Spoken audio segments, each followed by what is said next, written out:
cluster. Now these two things are kind of linked to each other. The reason is when you have a SOA cluster that requires some kind of load balancer in front of it to balance the load.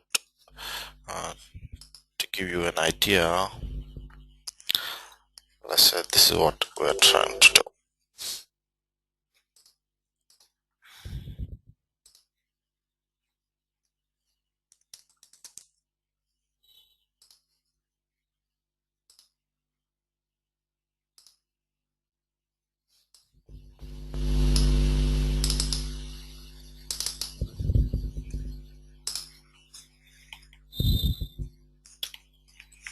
Okay, let's say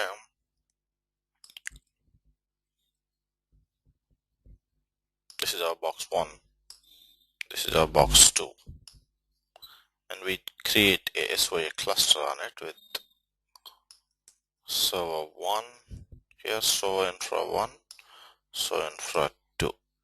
So these two are boxes 192, 168, 128, 6, let's say. And the other one is 192, 168, 128, 3. This is SOA infra 1, which is SOA server 1. SOA infra for SOA server 1. This is SOA infra for SOA server 2. Alright, now we're trying to put these two into a cluster, what we are calling an SOA cluster.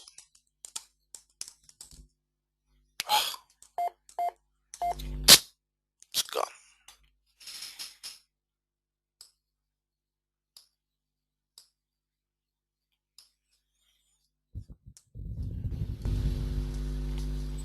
Box 1, box 2, SOA infra 1, SOA infra 2, everything in a cluster.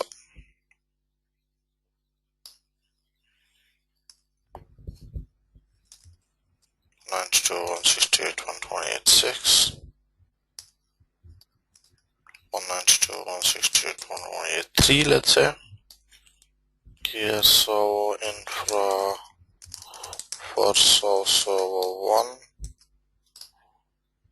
This is SOA infra for SOA server 2. Alright, we're trying to put it in a cluster. Now, when we try to put it in a cluster,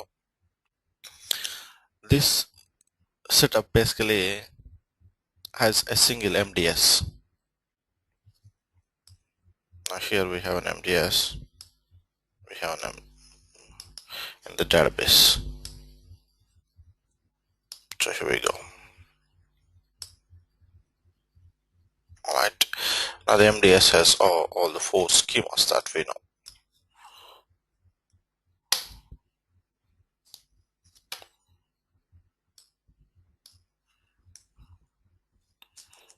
MDS, it has SOA infra, it has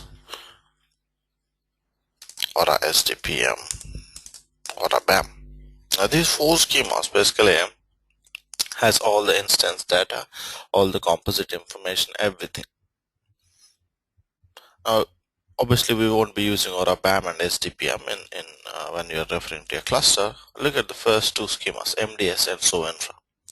MDS basically holds the artifacts of the composites. Means if there is a composite deployed to the SOA infra, that goes to MDS here.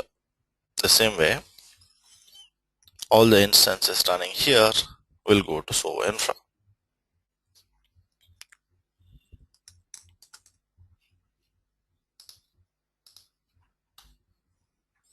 There's a slight noise in the background. Can you guys put yourself on mute?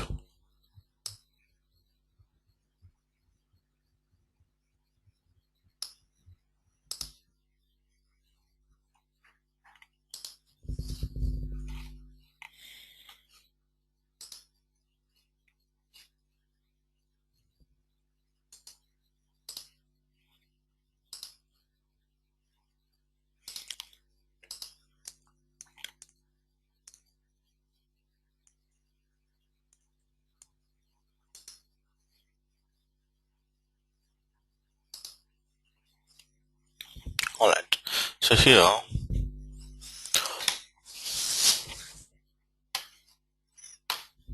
we got Soa Infra. This is another Soa Infra MDS. Now, obviously, when a composite is deployed here, it goes to the MDS. Now, if we put these two things into a cluster, these two servers, the MDS part or the database part is still the same, which means if something is deployed here, it just cannot stay here unless these two SOA infras are exactly same. The MDS is going to cause problems, or the SOA infra is going to cause problems.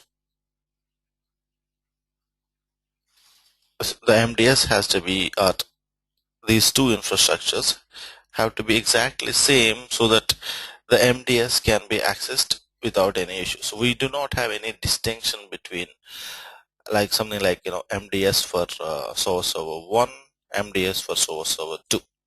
There's no such thing. Means MDS does not allow that it can be used by multiple SOA infras. It's not possible at this point, which means MDS, if it is being used, has to be used only by one, or else if multiple instances are trying to use MDS, they have to be exactly same. In this case, multiple SOA infras are trying to use the same MDS. Now these SOA infras are trying to be in a high availability configuration like a cluster, and the idea is we should be able to access this data from the MDS schema or SOA infra schema from any of the SOA infras, either SOA server 1 or SOA server 2, which means these two have to be completely in sync with each other. Now the syncing needs to be done by somebody. Let's say you deploy an application to SOA server 1 SOA infra. Now that application or the composite obviously gets stored into MDS, but the same composite has to be here also. Means if it is deployed to SOA infra 1, it has to be synchronized to SOA server 2. The same way, if something is deployed to SOA server 2, it has to be synchronized to SOA server 1. Means the composites, the partitions on both these infras have to be exactly same.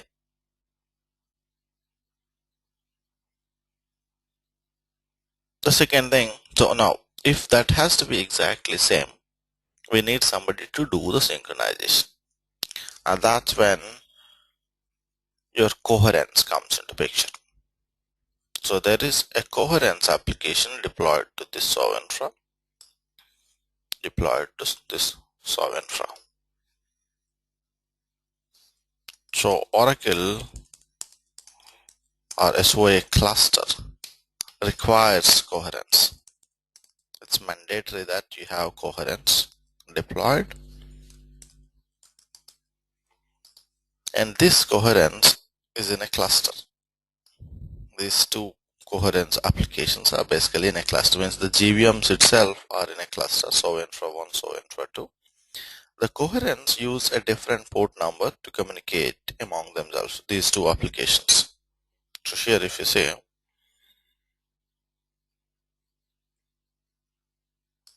this thing and this thing, they communicate with each other. Now what do they communicate? They communicate and synchronize the SOA infrastructure R1 with the SOA infrastructure on 2 with the MDS.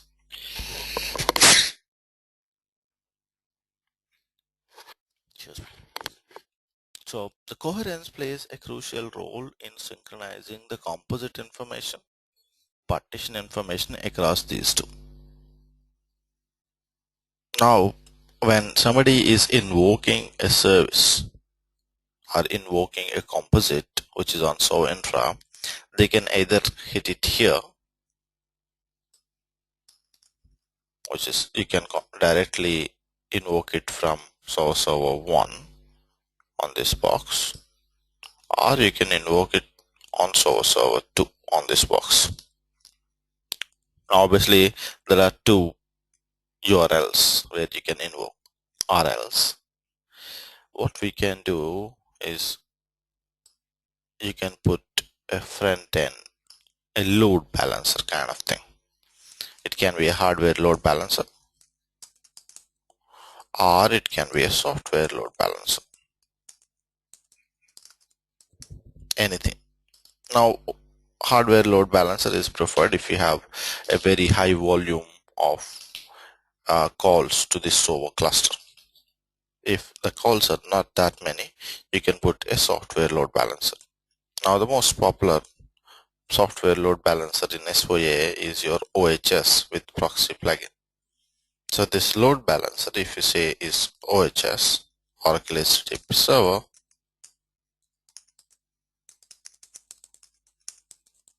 so the Oracle HTTP server uses what is called a proxy plugin.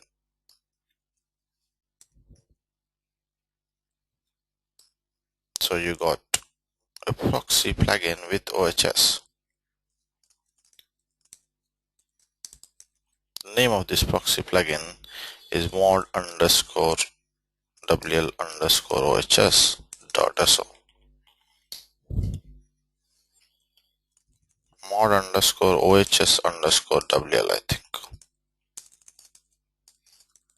Dot SO. Let's see that. Alright, so this proxy plugin gives the OHS server the ability to load balance between the servers. So here now we have a setup like this.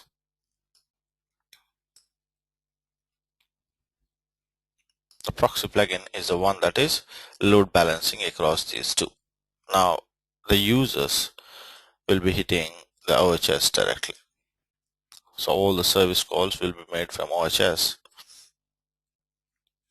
OHS, which has a proxy plugin configured to it, can redirect the request to any of the SOA infra.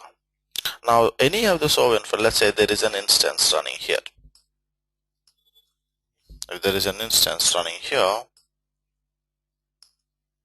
now while the instance is running, obviously all the instance state is stored to the SOA infra dehydration store here. Now let's say this instance made a call to an external service. Let's say there is a service here which is offered by somebody else. Assume there is a service here, service 1, and this service 1 is called by this instance. Let's say this instance has called the service like this.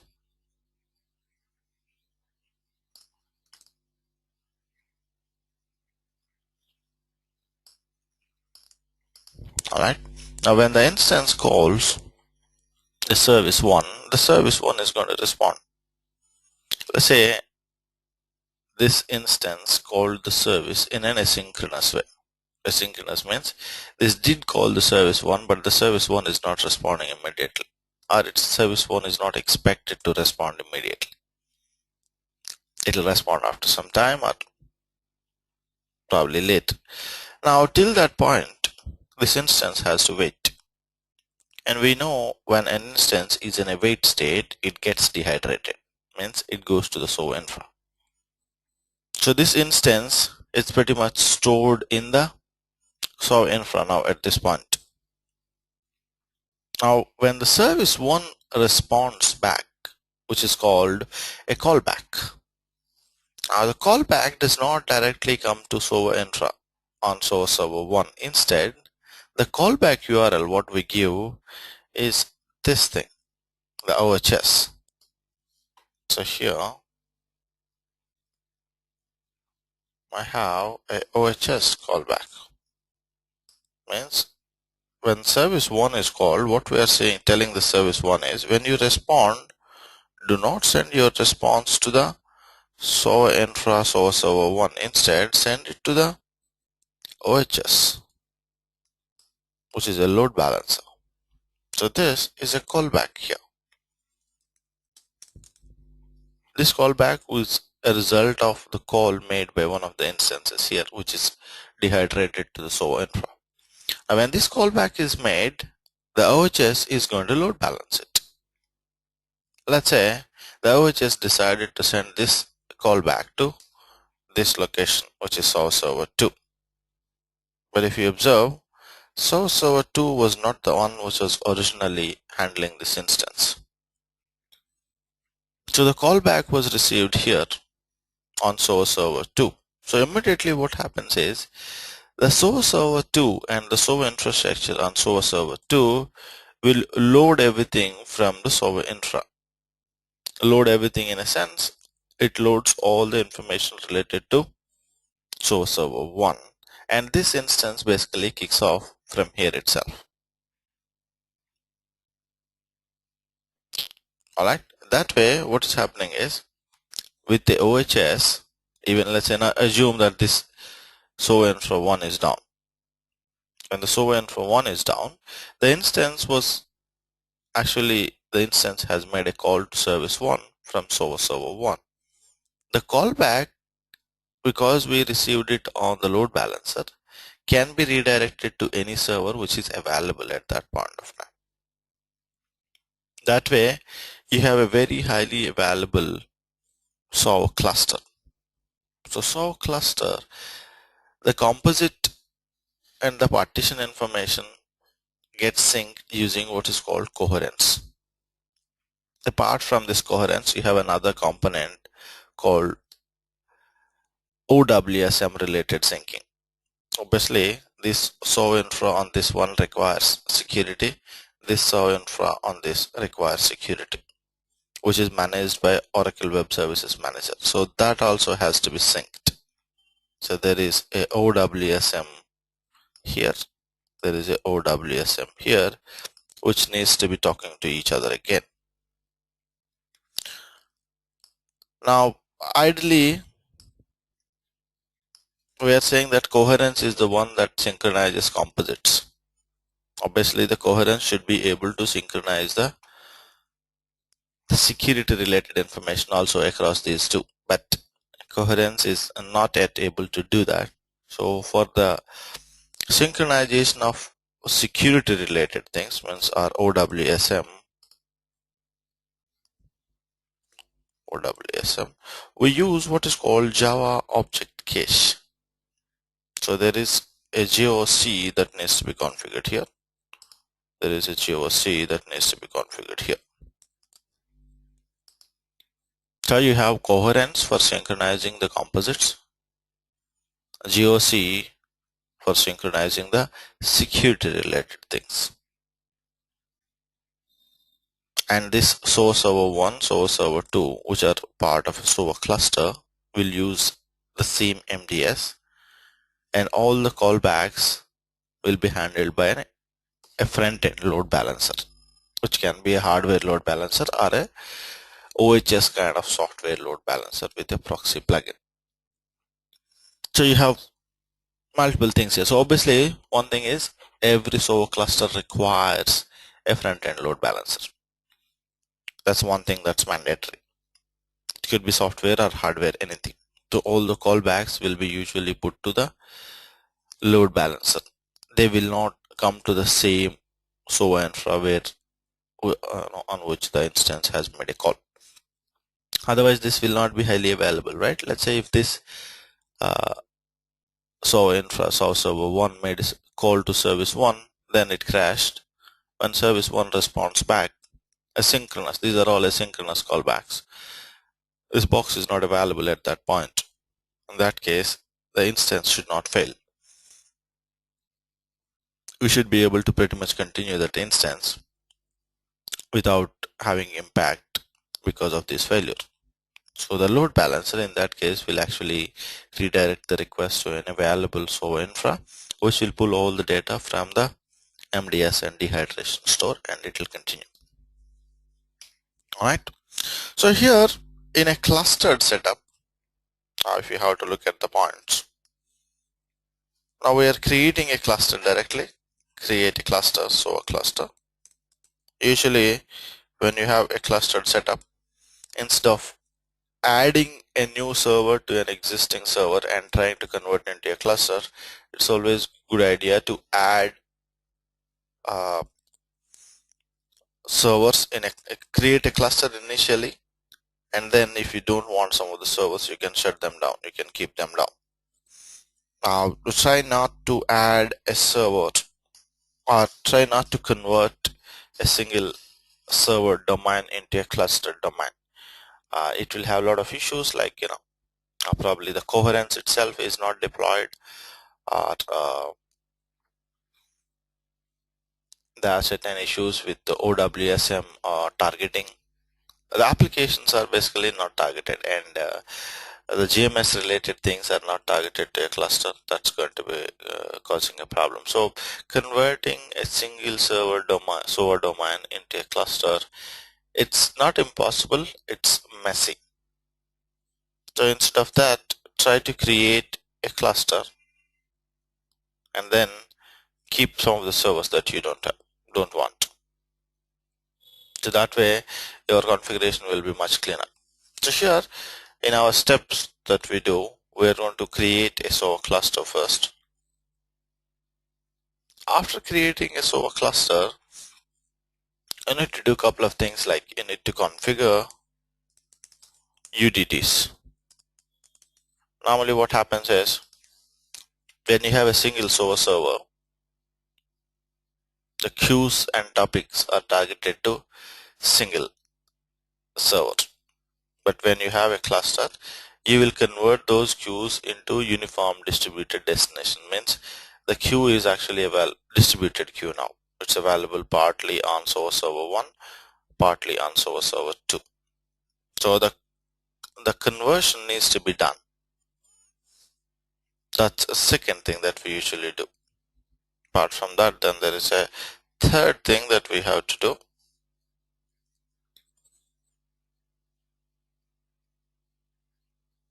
Now this configuring UDT itself will actually take care of configuring the UDT. Then you configure the coherence,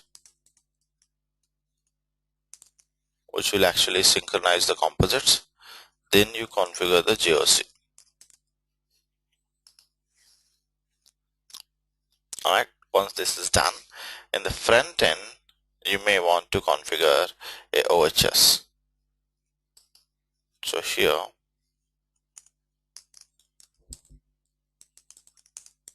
OHS, that's what you're going to do.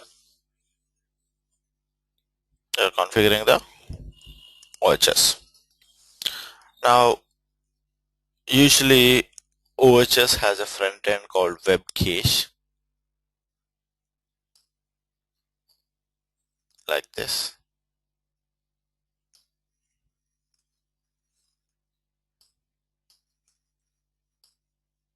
A web cache. A web cache is a very simple concept. Normally what happens is,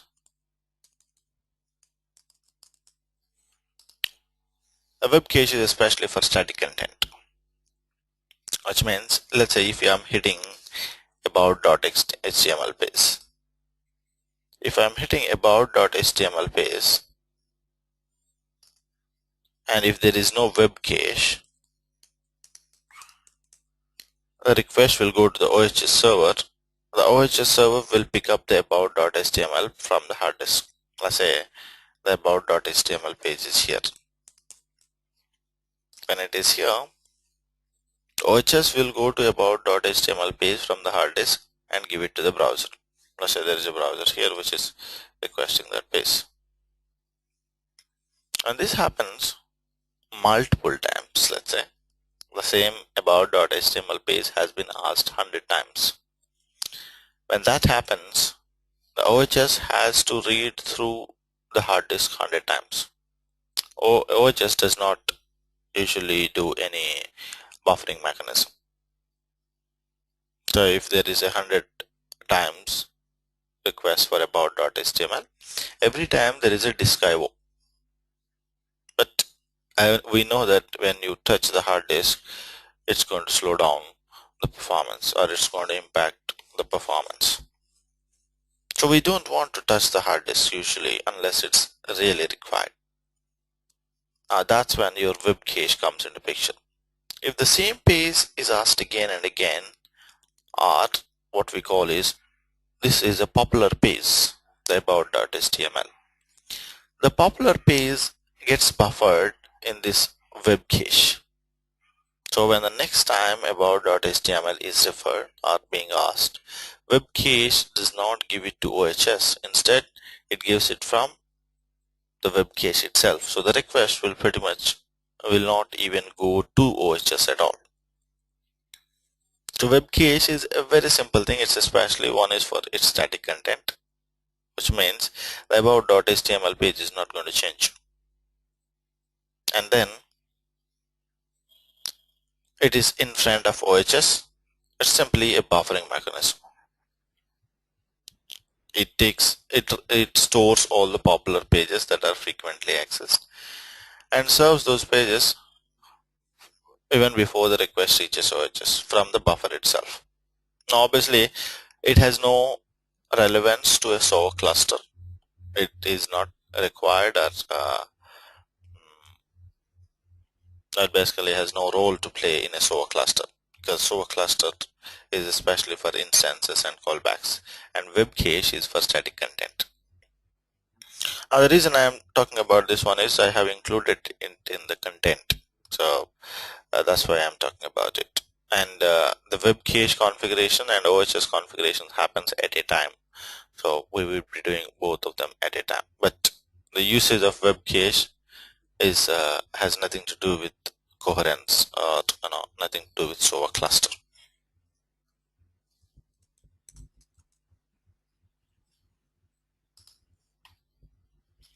Alright, now what we're going to do is we're going to perform these 4 steps first.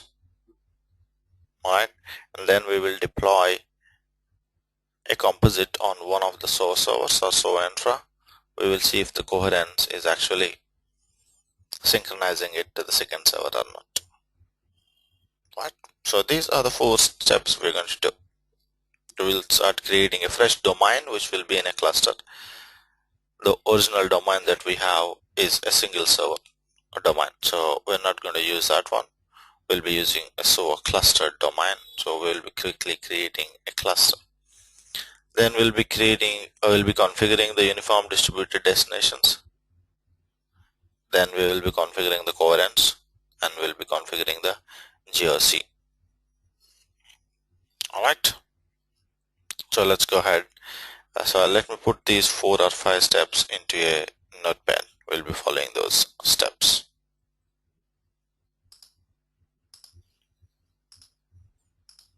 Any questions so far?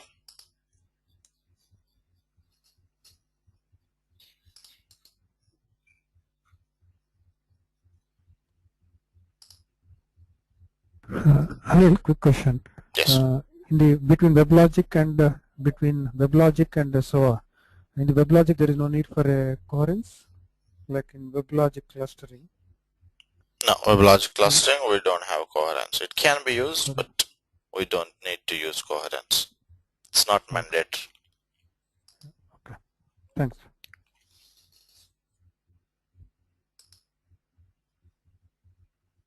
How it handles currently running instances which are not dehydrated. It cannot. If the dehydration is not done for instances, it cannot. So when we are writing the code and we are planning on putting it in a cluster, the moment you make a call, you need to have a dehydration point here. Wait, or some kind of code that should be there in the composite that basically tells that dehydrate, so that when service 1 makes a call back, it can go to any of these instances. If it is not dehydrated, we have a problem.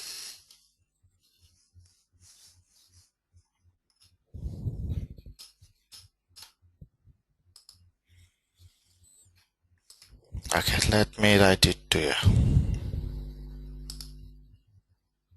I think one of you guys is still on unmute. I think it's Pawan. Is that you? Can you mute yourself from your side?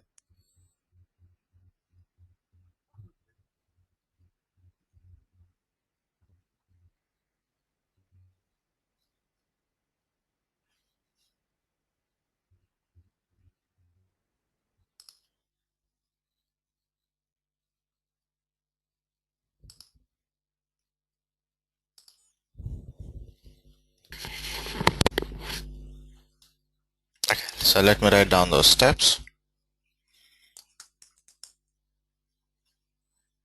These are the steps that will be following Soa cluster creation. So first one, create cluster domain.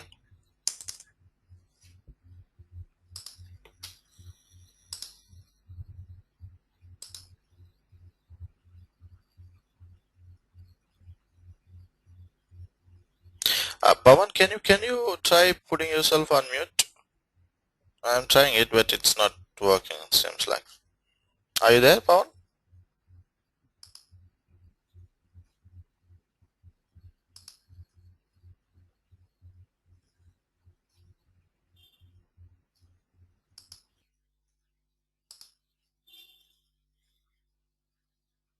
So first thing is you create a cluster first, then you configure UDTs. Third thing, configure coherence. Fourth, to configure GOC. Alright, so the coherence is for composite synchronization. So composite and partition syncing. GOC is for OWSM or security. Security sync or high availability. You can ask that same question, means why can't coherence do the security related thing? It cannot, it's not implemented yet. It's the current try is that the GOC will also be handled by coherence when we move into upcoming releases. And finally we'll be configuring OHS, optionally a web cache.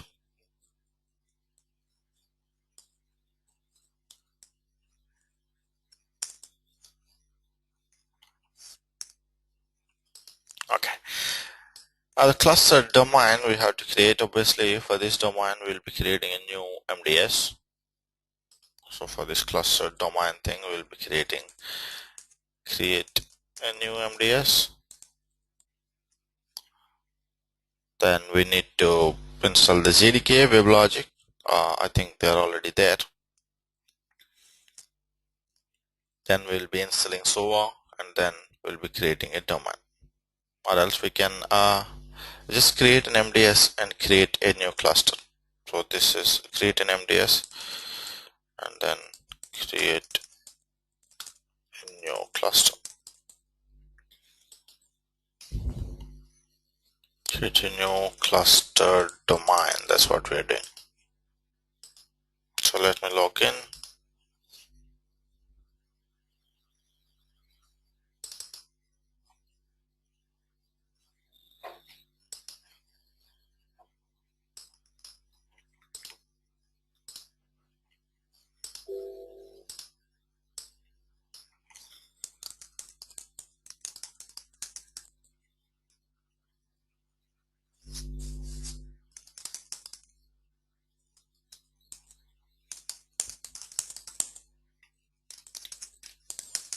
Okay, let's go to our location.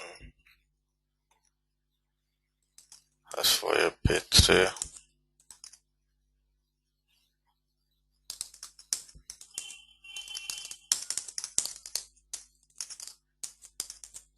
Oracle middleware user underscore project. project. First things first, I'm going to start the database and create an MDS. Oracle.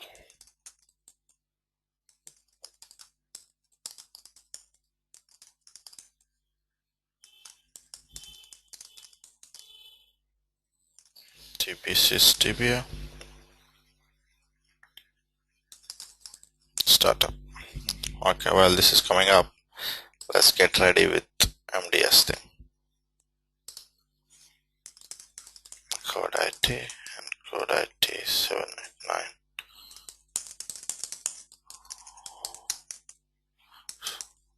So B3, I'm trying to create a new MDS, guys. So we have already extracted, done everything. I think I had removed it. I'm gonna unzip this thing.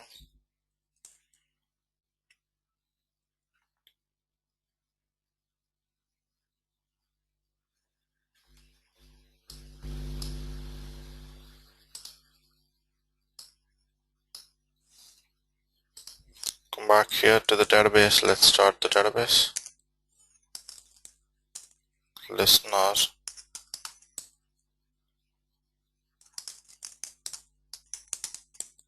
Start the listener.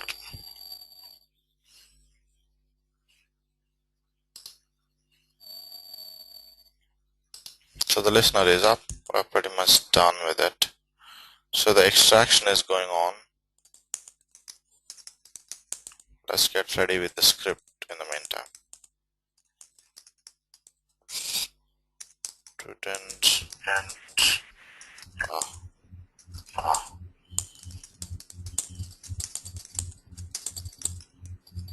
Soa 3 Oracle middleware.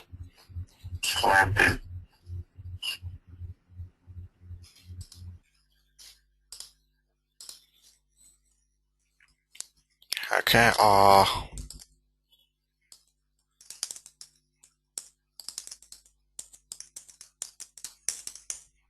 want to set up the script for creating MDS.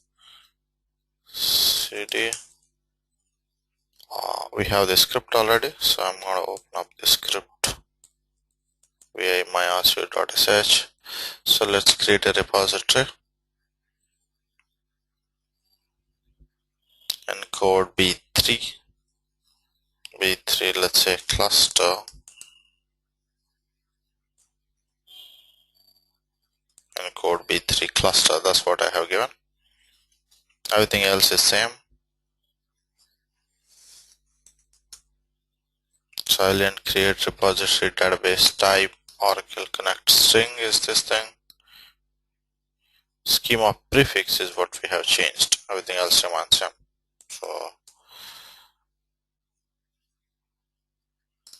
this is our location where we have extracted everything. And okay, the current location. That's it. So let's run myRcu.sh. It should create us MDS. This is the extracted thing. Clear it off. Okay, prefix name should be less than or equal to 12 characters. It failed. Let's change the prefix. It was too long.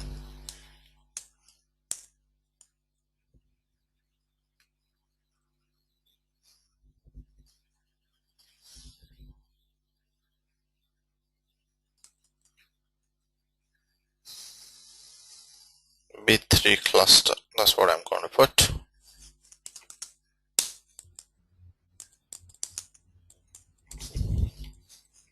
It has to be 12 characters, the prefix.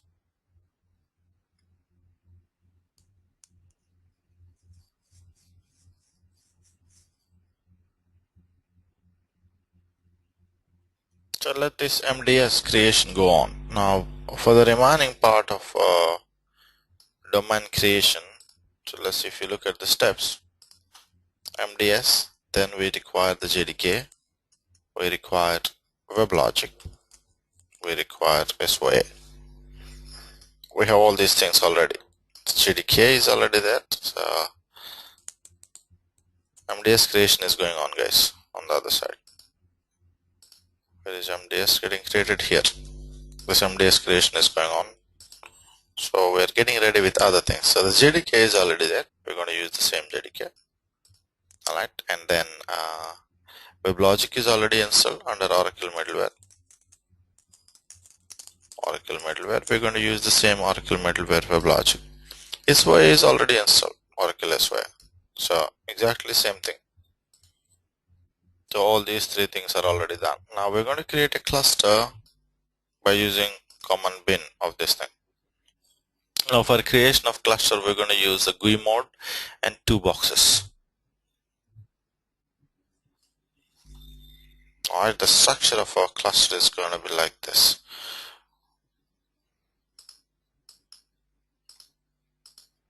Let me put the structure of our cluster first. I'm going a little overlapping a lot of things here, just save some time. So if you're losing the track, let me know. So what currently is happening is MDS creation is happening. After that, we're going to create a cluster. So I'm going to tell you the cluster setup that we're planning on doing. Currently, this is our box. This is our box. Alright. Now this is our box. The IP of this box is 192.168.128.6. I have another box here just next to me. Alright. The IP of that box is 192.168.128.3. That's a different laptop I have. So 2 laptops we have. I have actually, one is a cloud server we have, other one is a laptop. A cloud server I'm able to access it using 192.168.128.6, and then I brought in a new laptop here, right, which is the second laptop we're going to use. So our cluster is going to be on 2 boxes. So the first thing we create, so one node will be here. So server 1.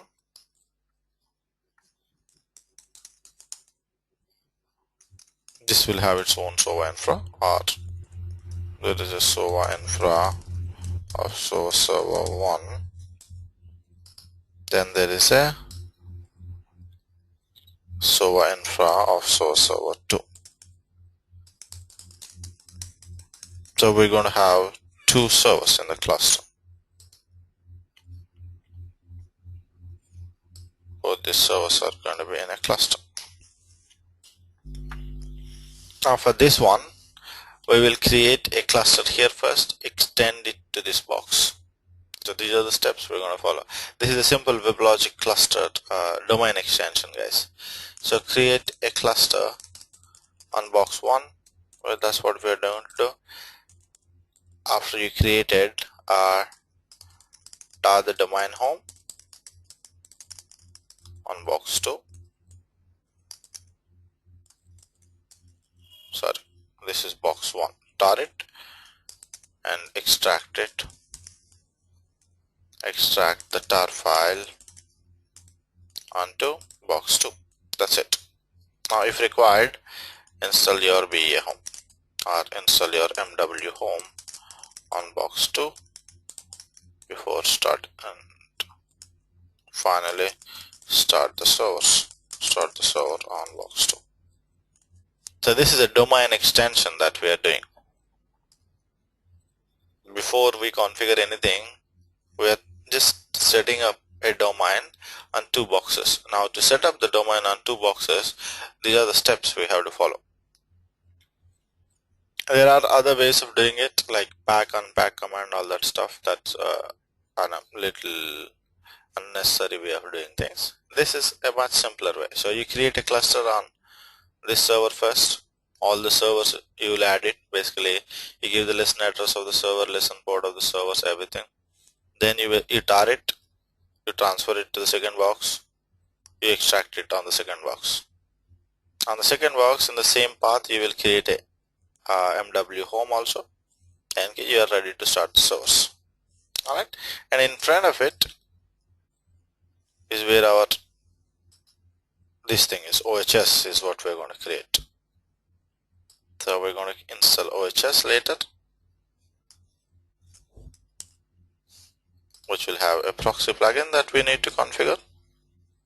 So proxy plugin is what we're going to configure. Once we configure the proxy plugin, we should be able to actually balance between these two.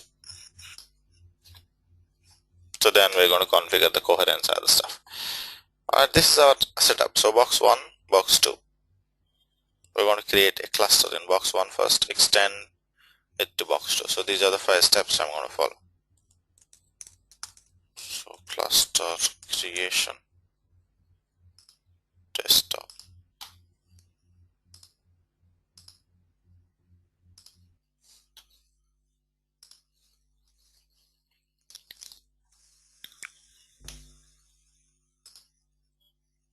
Alright. Extending domain to second node and clustering two nodes or one another. So no, it's not. Cluster is what we are creating, but our cluster is because on 2 nodes, so we are extending it. The cluster has nothing to do with domain extension. You can have a domain on 2 boxes without having a cluster also. So cluster has nothing to do with domain extension. Let's say you have in a regular WebLogic domain, you have 2 standalone servers. Those standalone servers can be on 2 different boxes. Then you will follow the same process. But in our case, because it's a Soa cluster, so you cannot have standalone servers. So they need to be in a cluster, and we chose to have our cluster on multiple boxes, not on single box. The single box gets overloaded. That's why I brought in the second box. So that way I thought, we will also see the real-time domain extension and other stuff also. If it's in single box, it's no use. So a cluster is never in a single box usually. So domain extension is different, cluster is different. Domain extension is when you have servers on multiple boxes. That need not be in a cluster in a regular WebLogic domain. But in a SOA domain, if there are multiple servers, they have to be in a cluster, because MDS will not allow 2 SOA servers to use the same MDS. So I'm going to go ahead and let's see where we are with the MDS. Okay, the MDS creation is done. Repository creation utility repository is completed. That's B3 cluster. That's a prefix that we used. So this is the MDS creation. We are done here. Now let's go ahead and create a cluster. Now the cluster creation, I'm going to start here. So we are creating basically a fresh domain, guys. There's nothing like cluster creation is separate or anything. I'll be using the same config.sh.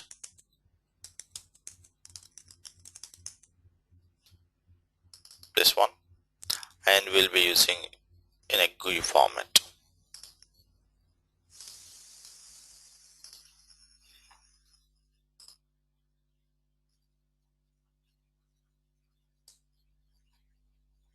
Right now we don't have the GUI exported, so I'm going to export the GUI. So this is how you export the GUI. Point number 1, start your Xwing.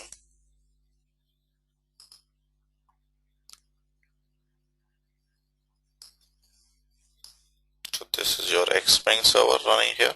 Alright. Once you have Xwing, start a new PuTTY session. Forward the X11 protocol. This is important. Then log into your session. Let's say 192.168.128.6 59.233.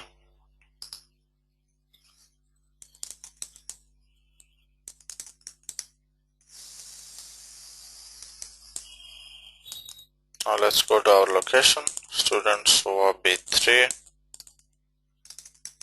Oracle middleware Oracle underscore SOA common bin. This is what we are trying to execute. So let's execute config.sh. We should have the GUI popping up. There we go.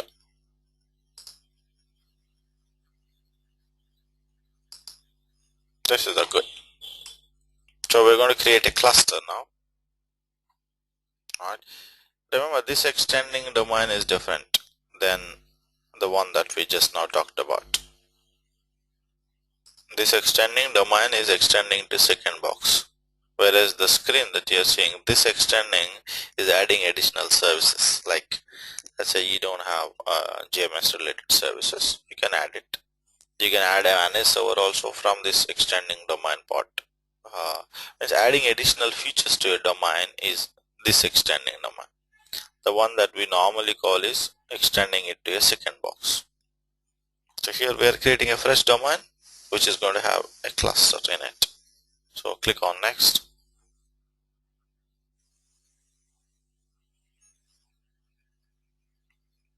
So Oracle SOA Suite Enterprise Manager. You can choose the business activity monitoring BAM, or you need not, because this is going to be Soa Cluster.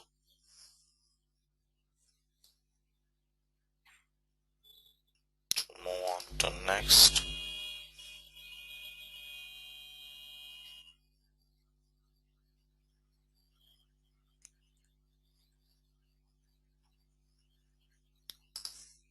Let's call it encode B3 cluster. All the paths, everything, I'm going to leave it same as they are, default paths. The name, username, password of the admin, encode ADM, encode ADM 123, encode ADM 123. This is production mode. The JDK, I'm going to leave it same. The schemas, let me change the schema. So here we have given B3 cluster. Password is encode IT.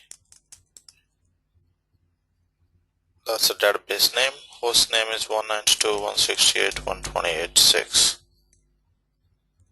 These are all same things, guys, as we've done before.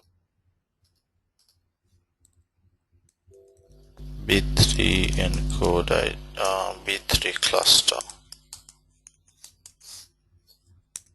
Encode IT, password, encode IT, database name on this box. B3 cluster, encode IT, encode IT, hostname.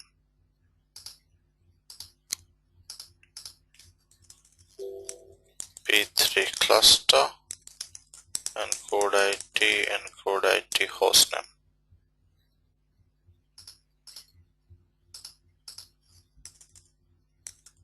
B3 cluster, encode IT, hostname. Yeah, that should do. Let's go ahead and see if everything is good. Okay, everything is successful. Let's move on to next. We're going to create all the services: admin, manage servers, deployment, JMS file servers, except the last one. On to next, admin server. I'm going to keep as it is, or let's change it to encode ADM. Listener address is on 6. Listen port 7001. I'm going to leave it as it is. Or let me do another thing.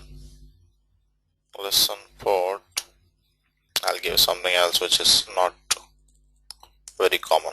Let me give 7100, so that even if somebody else is using, we won't have problems. So 7100 is what the admin port number I have given. These are uniform distributed destinations that we're going to have. It will throw out an error saying these are, even though these are UDDs, they will be UDDs only if there is a cluster. See this one. At least one JMS system resource has been selected for conversion to UDD. The conversion means the converting UDD will take place only if the JMS server resource is assigned to a cluster. So if there is a cluster, then only it will be a UDD. So let's say OK. Now here you're going to create a couple of managed servers which are going to be part of a cluster. So I'm creating two SOA servers, SOA server 1 and SOA server 2. SOA server 1 will be on 6, SOA server 2 will be on 3. The port number for both of them is going to be 8100. Admin port number we have given 7100. SOA cluster which is going to be 8100. I'm deleting the BAM here. Alright, we're not going to have any BAM servers here. So this is a pure SOA cluster. So SOA server 1, SOA server 2, listen, this is important. The listen address for SOA server 1 is 6, the listen address for SOA server 2 is 3. The port numbers for both of them are same because they are on two different boxes. I'll move on. And Is there an create a issue cluster. putting BAM2 there? No, there's no issue. But usually if there is a BAM server, you want to put it in a different domain usually. Okay. So here we have a SOA cluster. The SOA cluster is going to communicate in unicast, which we will be configuring later. Alright. So the recommended communication mode for a SOA cluster is unicast. If the unicast is not configured, it will default to the multicast. Alright, the recommendation is always use unicast for SOA cluster. So SOA cluster, this is what we have created. Unicast, we're going to configure this one. Move on. So this is a cluster. Assign servers to your cluster. So these are the two servers in our cluster. So a cluster has these two servers. These two servers have two different listen addresses, which we're going to configure. So move on to next. Configuring machine is especially if you have a node manager. Otherwise, the machine configuration is not really useful. So, but still, let's configure it. Let's call it the machine 1. Let's say the listen address is 6. It will be running on 5556. The same way, because you have a cluster, you may want to have a node manager on second box also. In that case, you require a second machine M2 which with a node manager listen address on 3. That will also be running on 5556. This is for node manager guys. Now we won't be using node manager in our setup. This is again admin goes to M1, so server goes to M2 because that's on the second box. This is machine assignment.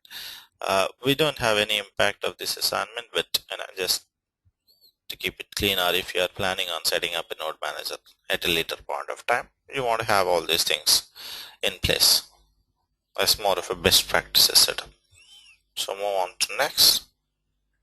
So this is ready. Target deployments to a cluster or server. So you don't have to really change anything here. They're already targeted to a cluster the moment you said there is a cluster. Right. Move on to next. Target services to cluster or servers. Those are also done.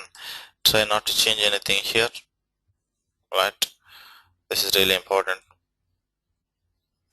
If you set up node manager on node 2, what important steps? Nothing. Here you don't have to do anything. You just have to set up a node manager on second box because you have already created M2. So the additional step here is only to create a machine M2 if you are planning on setting up a node manager. And you go into M2, you give the details of second node manager. You will require one node manager per box. No, you don't really require NM role, all that stuff.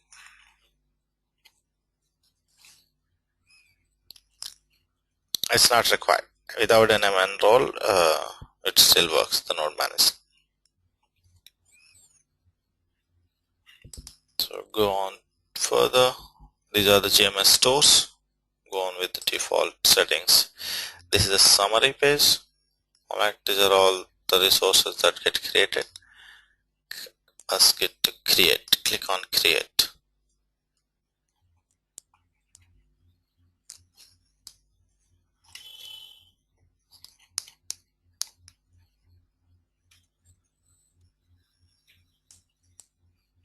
Anil, somewhere I'm not sure, but I believe I read somewhere that you had to use that NM enroll to register the second one with the domain and on the first one. Now you have the domain already on the first box, second box. Second, okay. It's not required.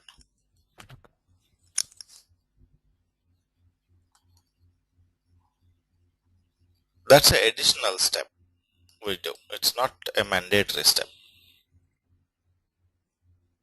Means if you enroll, the admin knows that there's a second manager, node manager also, but otherwise you can actually see the enrollment in the console itself. The moment you go into machine and configure the node manager IP port, you will be able to see that admin server is able to reach. So that's an additional step. That's not a mandatory step. Okay, so the domain creation is done, guys. So we have our domain, which is a clustered one on one box. Now we are planning on extending it to the second box. So let's start it. SCP to the second box.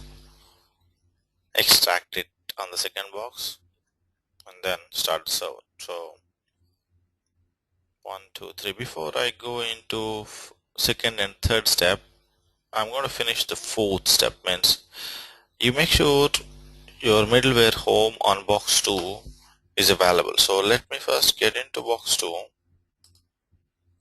So I'm going to open another putty session to box 2. 192.168.128.3, that is.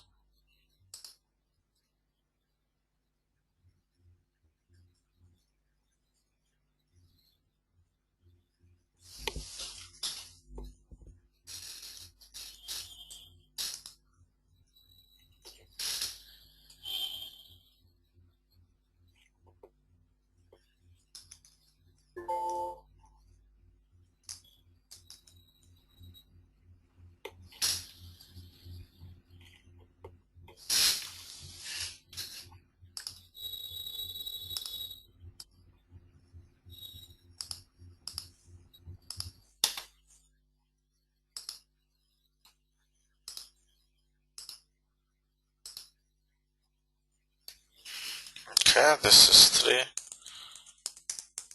Encode IT, encode IT. Okay, this is server 3. Let me change the settings a little bit.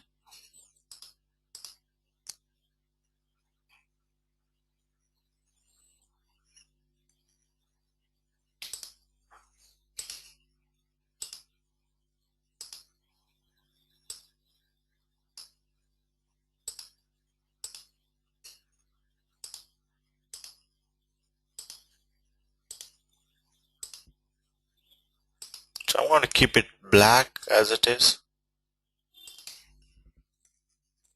192.168.128.3. I just saved those session details. Okay, so this is server 30. Alright, this is the IP of that box.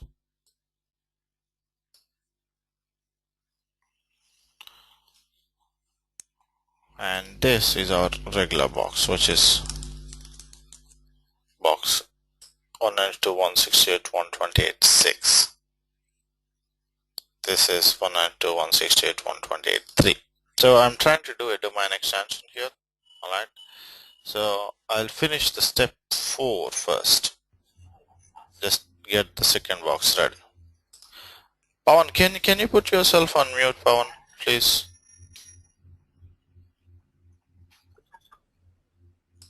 Pawan, are you there?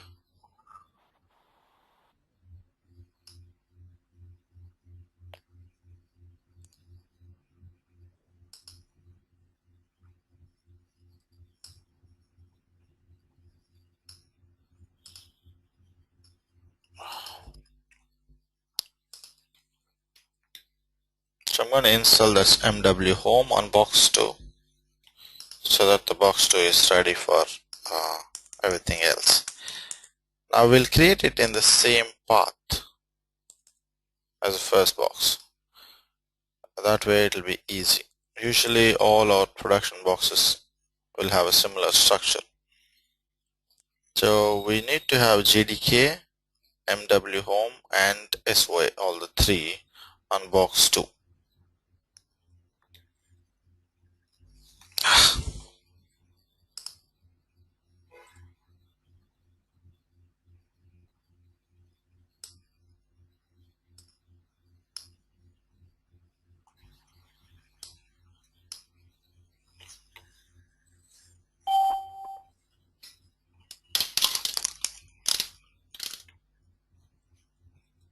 So I'm going to create this directory structure. This is where we're going to have everything.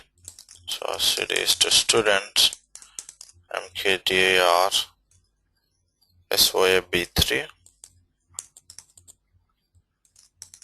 SOA b3. This is where we're going to have everything. So I will use this JDK.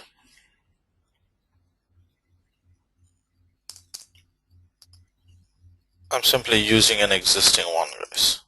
SOA b3. The logic is already there, so we have to have everything on the second one also.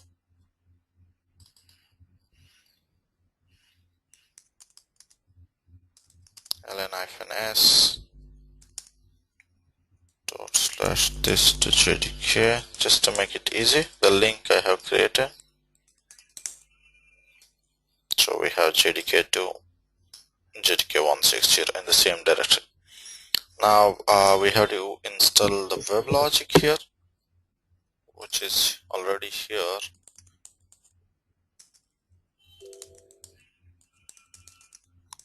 I'm pretty much installing JDK WebLogic Soa on second box.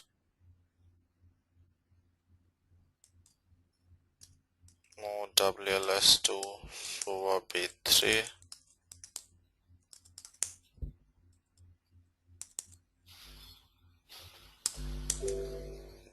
JDK 160 bin java -jar file insert -mod equal to console. I'm installing WebLogic now.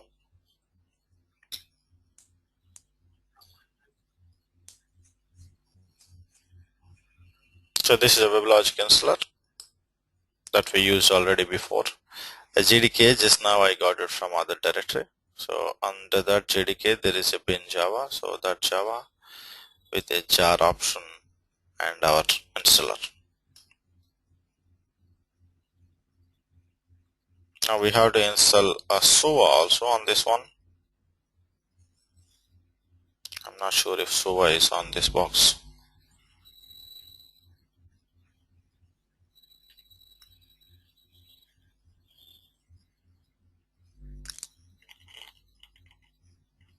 Otherwise we'll have to transfer it from box 1.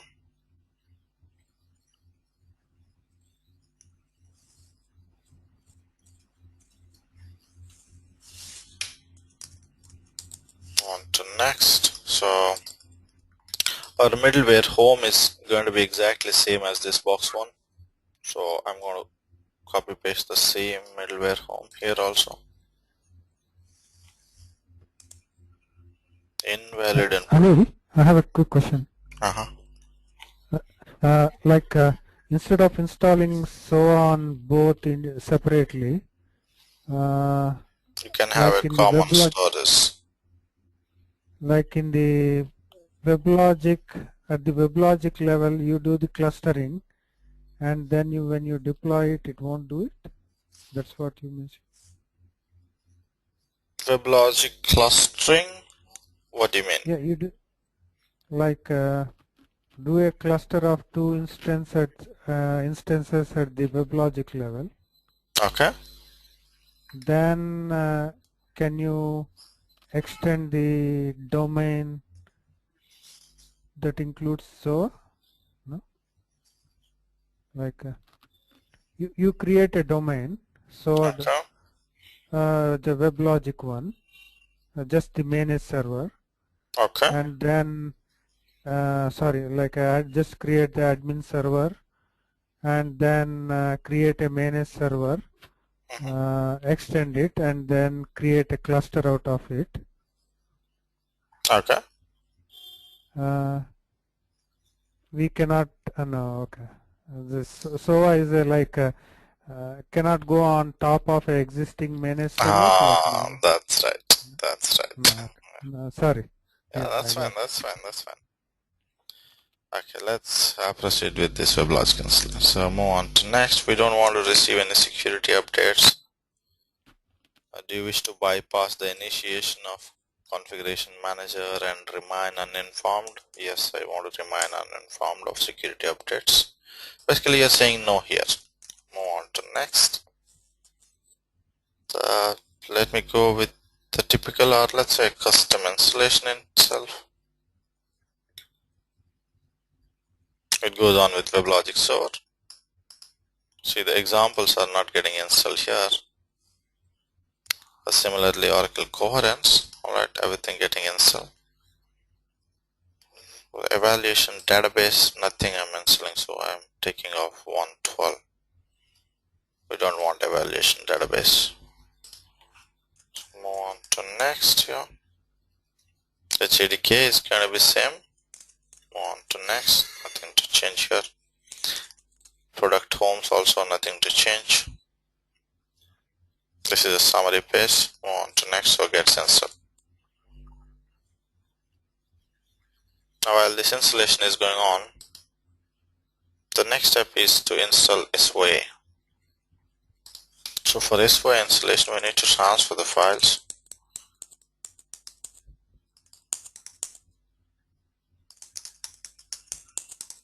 SOA install file, so you'll require these two files to be transferred to the second box. So I'm running NSAP to that box 192.168.128.3 on home encode IT.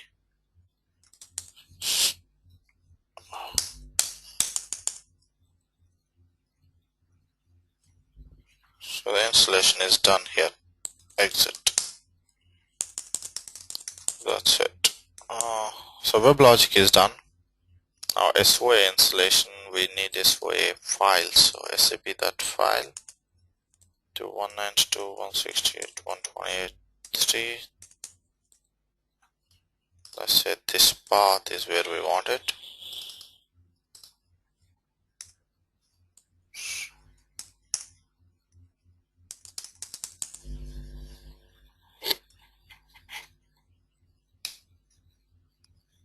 Oops, this is going to take a little time.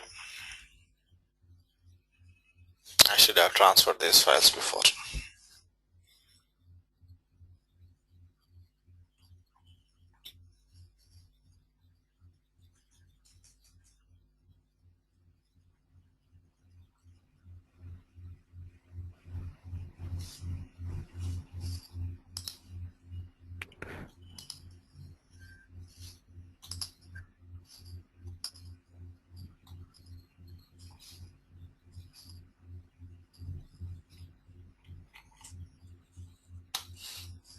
Anil, Yes. you were mentioning before, like if you had to add BAM, you said it has to go into a separate domain. Instead of that, like with the SOA domain itself, You can't can we have extend it. it later? Yeah, you can have it. There's nothing wrong with it.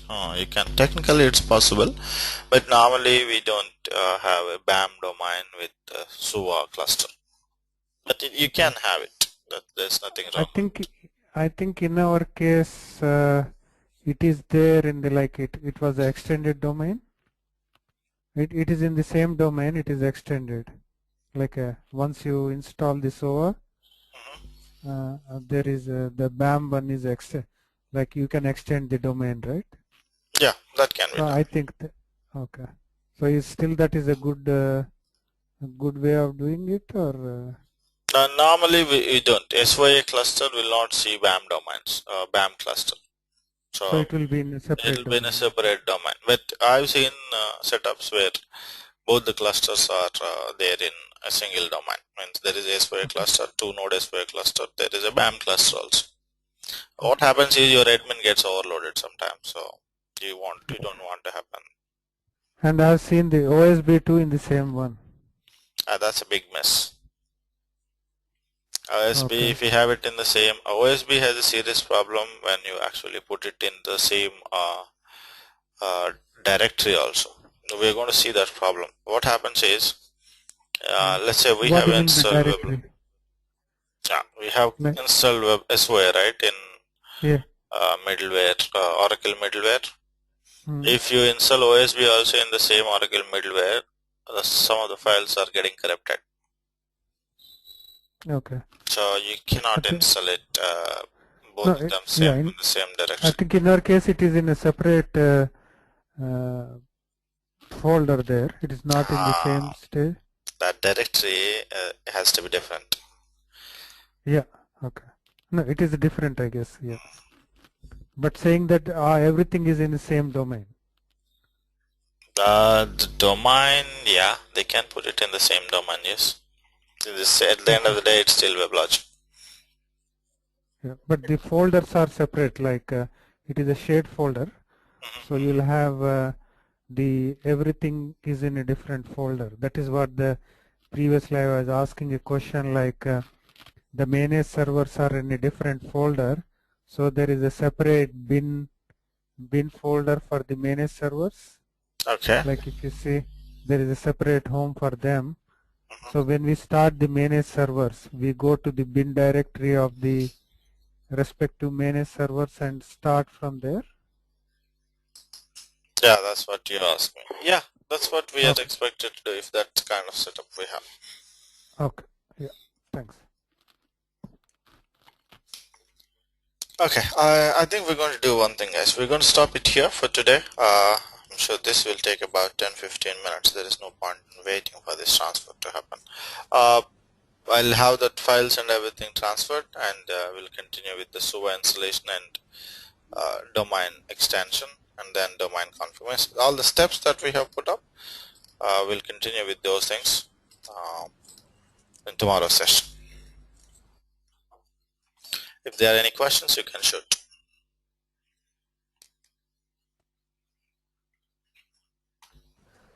Anil, I have one question actually related to WebLogic. I wanted to associate two domains which are installed in two WebLogic softwares, so with same node manager. So I You tried have actually, two domains, and you want to use the same node manager. yeah, that two domains are installed in two different installers. Let's say BA Home 1 and BA Home 2. Same version? Yeah, correct, same version. No, you should not have any problem. You see any problem? Yeah, I enrolled that second domain in BA1 Node Manager Home, but still I'm not able to get that in the console to start and stop the server. Is it part of the node manager domains for the file? Did you put it in node manager domains file? Yep, I added that manually. Okay, and enrolling. Okay, you enrolled also. That's fine. Is it showing any error? No, actually, before starting, like it should be visible right on the console. Yeah, that's what when the node manager is up and you are giving all the details of node manager in admin server and trying to save it, it will try to contact the node manager. Now in the admin server log file, you will see certain issues, or you will see errors if it is not able to contact the node manager. We want to know what kind Okay. of error we are seeing. Is it not able to go to node manager at all, or the node manager is rejecting it? Okay. So what you do is you go to the domain that has a problem in that machine node manager tab. When you give the node manager details and save those details, have a look at the admin server log file. Okay. Okay. I'll check it. Yeah, that will tell us, what is happening when admin is trying to contact the node manager. Okay. You will see two possibilities. One is admin is not able to contact node manager. Second thing, node manager rejected this admin server.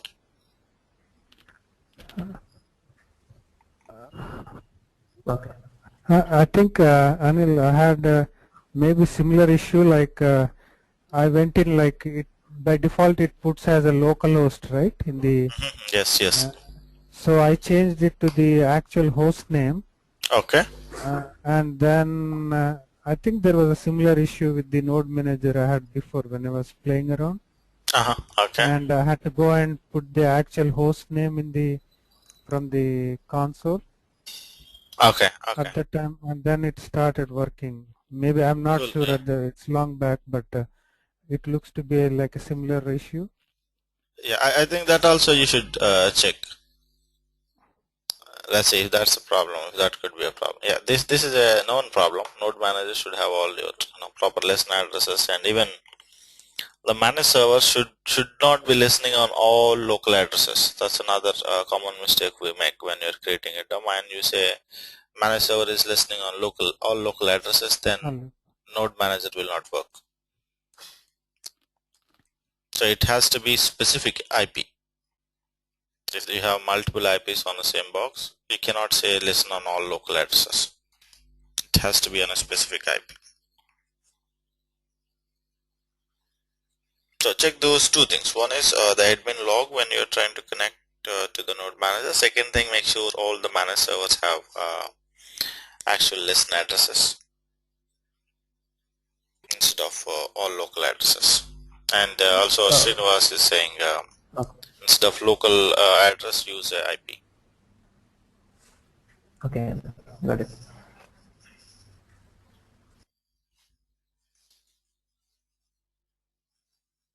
Any other questions, guys?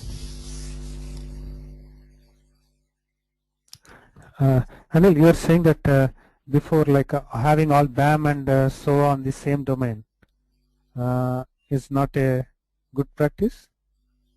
Yeah, it's not a good practice in the sense of maintenance. Means because your admin is same, and SOA, both obviously the SOA cluster and the BAM cluster are going to use the same admin. One is if you have only BAM related activities, there's no point in touching the SOA cluster. Or if you have, keep it separate so that it will be easy to maintain, and even the load on the admin will be less. There's no load on admin as such, but just to make it easy from a maintenance perspective. Coming back to OSB, is that you suggest it has to be in a separate domain too, or? Yeah, it has to be a separate domain. OSB is a messy thing, so better keep it separate. That should not destroy your SOA. Okay. Okay. And how about the web service manager? Like if it is a WSM, Can be in the same cluster like SOA cluster. That should not be a problem. Yeah. okay.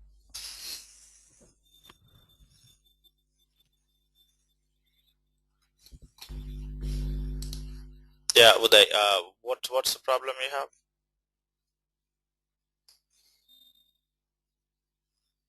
You want to share your screen? Yeah. I just Okay, let's go. brought up the man. Okay, go ahead. See, I just brought up the managed server on port 10,015. Okay. This is I want cloud to server, launch is the it? cons. Yeah. This is a cloud server.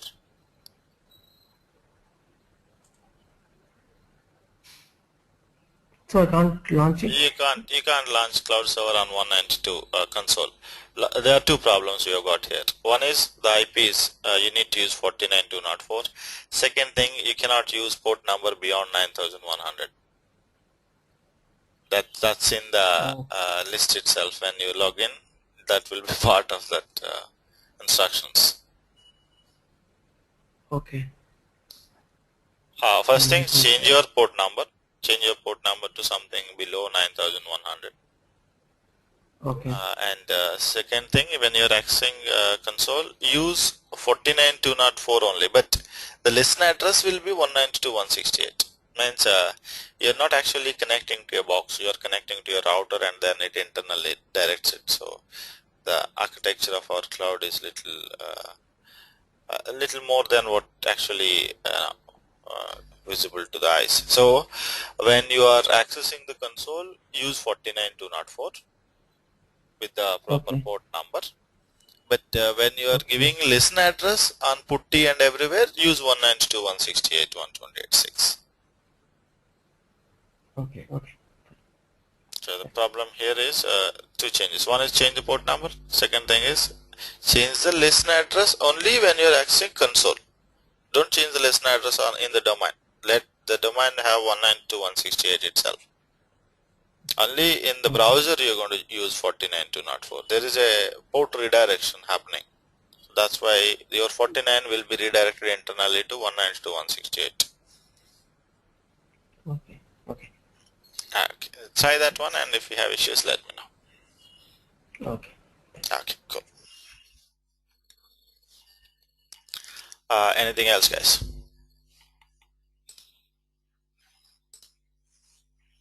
Okay, if there are no other things, I'll see you tomorrow, and we'll be doing the other stuff.